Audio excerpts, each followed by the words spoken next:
Imagine a head teacher needs to order new school sweaters for hundreds of students. If she simply guesses the sizes, some students will receive sweaters that swallow them whole, and others will get sweaters that are far too tight. Instead, she must collect exact information, the specific measurements of every single student, and organize it. We call this information data, and it is the mechanism we use to turn a messy pile of numbers into a clear picture of reality. Every day across Uganda, data is collected to drive critical actions. A health worker carefully documents patient symptoms and test results to track and contain malaria outbreaks in her district. Collecting and organizing exact data is the dividing line between making a blind guess and making an evidence-based decision. When you collect information, it falls into different families. If you record the colors of passing bodabodas, red, brown, or blue, you are collecting qualitative data. This data relies entirely on descriptive words and categories. If you instead count the number of passengers on each motorcycle, you are collecting quantitative data. This family is built entirely on numbers, and it splits into two distinct branches. The first branch is discrete data. These are exact, separate whole numbers that you count. You cannot have half a passenger. In Uganda, you cannot hand someone half a shilling. People and money are discrete. The second branch is continuous data. This covers information that you measure.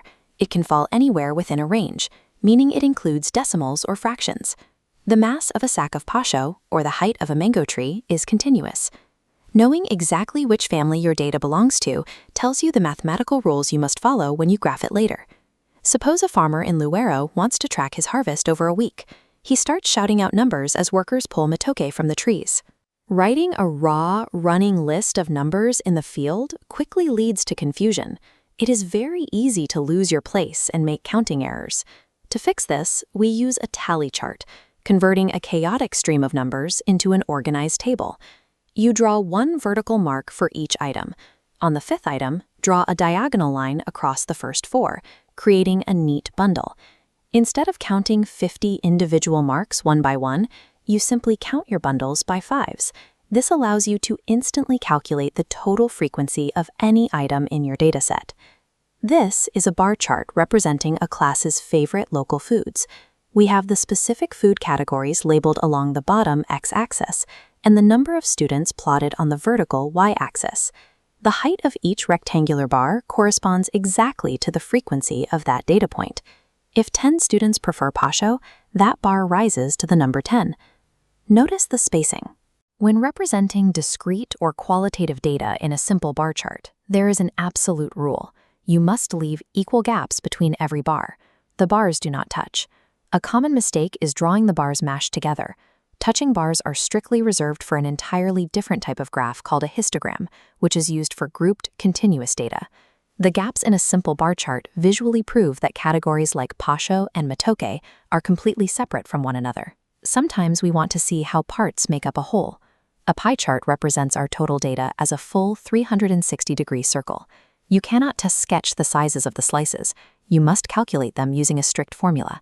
Let's test this. If you have 10 students who prefer science in a class of 40 total students, what is the exact angle for the science slice? 10 out of 40 simplifies to 1/4, and 1/4 of 360 degrees is exactly 90 degrees. You execute this calculation in the real world using a protractor. You align the center point, set the zero line exactly on the circle's radius, and mark your 90-degree angle. A pie chart is not an art project. It is a strict mathematical proof of proportion. When dealing with continuous data that changes over time, like the shifting temperature across Kampala from morning to evening, we need a different approach.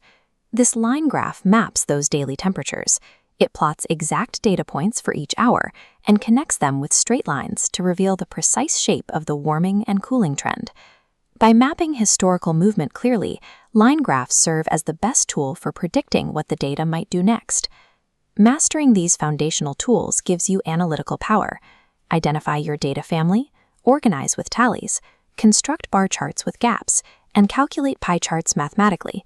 Lock these visual rules in. Keeping gaps between bars and using a protractor prevents the most common errors.